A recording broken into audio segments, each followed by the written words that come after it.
it's Megan with WTI, and I have found the perfect way to add a little touch of sweetness to my life lately, and it is with this OneRoot wildflower raw honey. This honey is unpasteurized and pure, which is really important to me because it holds on to more potential health benefits. It is extremely light and clean tasting, and I absolutely love the creamed texture. If you have never tried creamed honey before, well, I really think that you don't know what you're missing. Since I have had honey in this format, I really can't imagine having it any other way now. The texture makes it really spreadable, and I love it for adding a little touch of sweetness to any savory toast that I'm making. Even though this honey is in a creamed texture, it doesn't mean that you can't use it in any other regular way that you would use honey. I can easily add a spoonful of it to my tea, and it completely melts in and stirs in perfectly. And if you have kids who like to dip their apple slices, or if you are like me and you're an adult who likes to do that,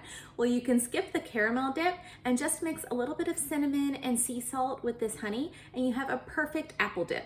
The cream texture of this honey means that I can use it as an instant frosting too. I love to make homemade oat cakes, and I find this creamed honey to be just excellent to spread straight onto my oat cakes. I think that the delightful taste of this honey just goes so well with the buttery flavor and delicate texture of the oat cakes. This OneRoot honey has everything that I could ever want in honey. I totally love how pure and natural tasting it is.